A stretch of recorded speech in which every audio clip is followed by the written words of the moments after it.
Ang ating araling tatalakayin sa araw na ito ay pinamagatang ang sariling pamilya.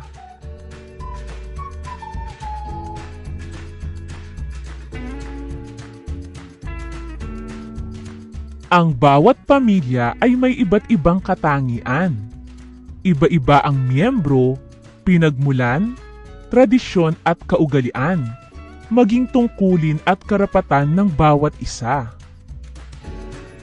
Pagkatapos ng araling ito, inaasahang mailalarawan mo ang sariling pamilya batay sa miyembro, kaugalian at paniniwala, pinagmulan, at tungkulin at karapatan ng bawat kasapi.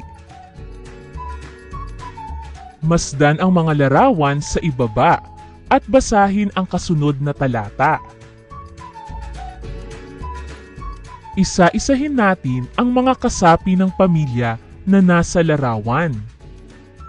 Sina lolo, lola, ama, ina, at mga anak.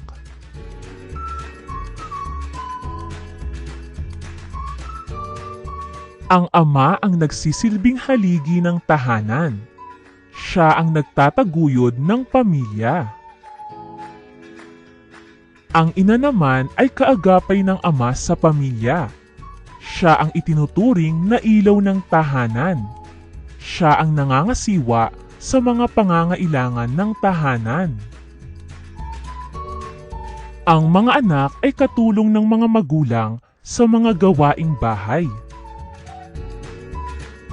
Pananagutan ng mga magulang na pag-aralin ang mga anak. Inaasahan naman na ang mga anak ay mag-aaral ng mabuti.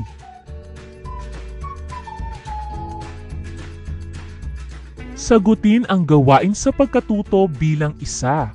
Iguhit ang bahay kung sang-ayon ka sa isinasaad ng pangungusap. Iguhit ang tatsulok kung hindi ka sang-ayon. Gawin ito sa iyong kwaderno. Una, igalang ang lahat ng miyembro ng pamilya.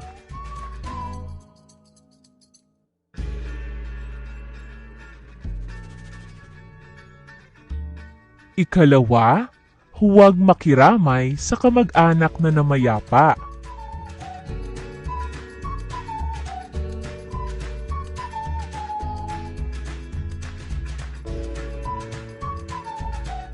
Ikatlo, batiin ang kasapi ng pamilya na may kaarawan.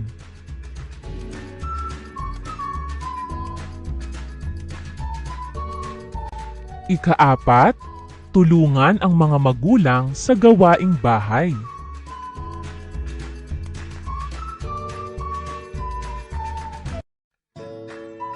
At ikalima, mag-aral ng mabuti.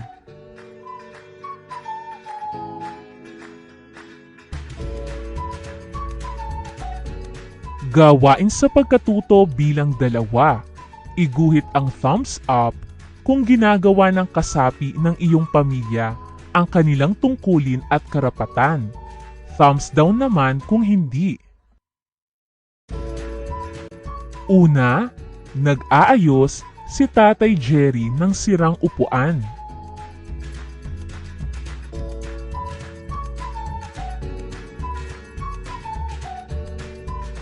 Ikalawa, nag-aaral ng mabuti ang mga anak.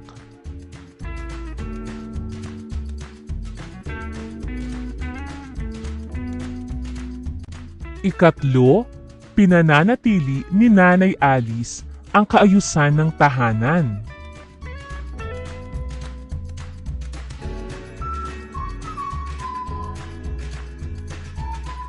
Ikaapat, katulong ni Nanay Carmen ang mga anak sa mga gawaing bahay.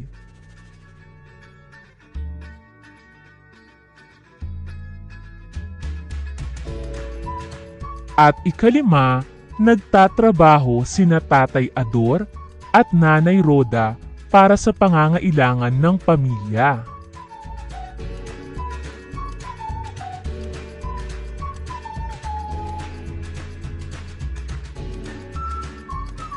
Gawain sa pagkatuto bilang 3. Basahin ang mga tradisyon at kaugalian. Lagyan ng check ang angkop na kahon ng iyong sagot. Gawin ito sa iyong kwaderno. Narito ang mga kaugalian o tradisyon sa pamilya. Sagutin ito ng check kung nagbago o hindi nagbago. Una, pagsisimba ng pamilya ng sama-sama.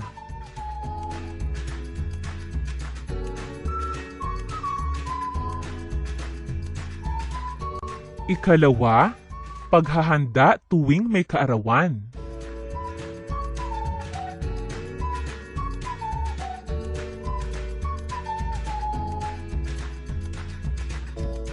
Ikatlo, pagsasama-sama ng pamilya sa pagsapit ng bagong taon.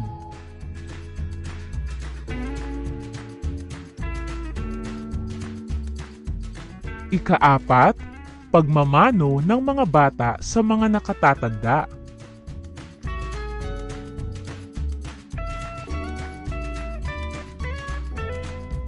At ikalima, pakikiramay sa namayapang kamag-anak.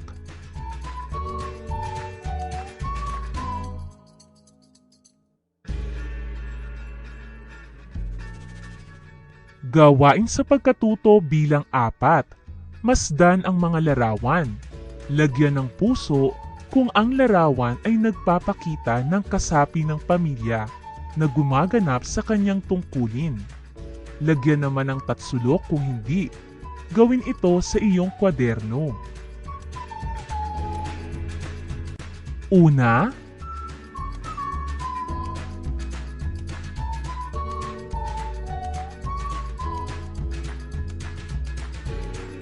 ikalawa,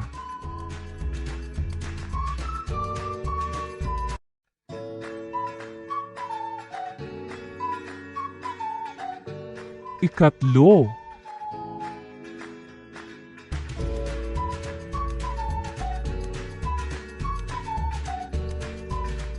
at ikaapat.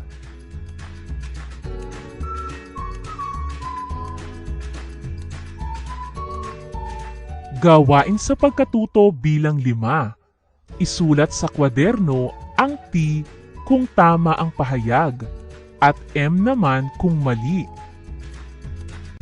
Una, kapag kasama sina lolo at lola sa tahanan, hindi ito matatawag na pamilya.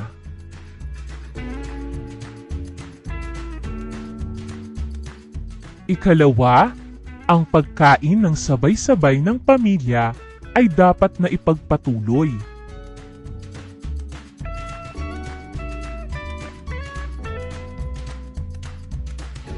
Ikatlo, pananagutan ng mga magulang na makapag-aral ang mga anak.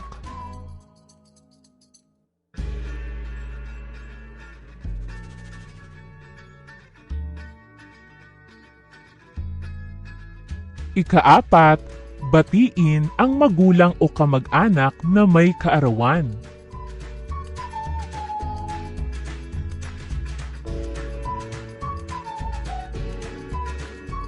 Ikalima, karapatan ng mga anak na makapag-aral.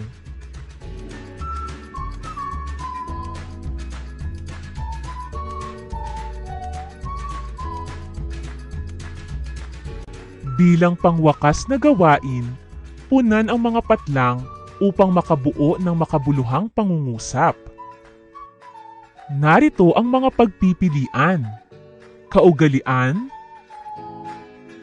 pamilya, malaki, tungkulin, at bayan. Maliit man o kumpleto man ang magulang o hindi, maituturing pa rin itong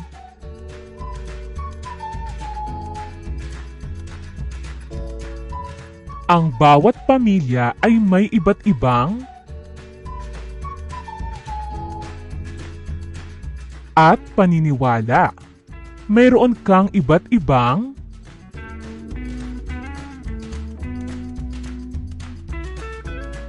at karapatan sa iyong pamilya.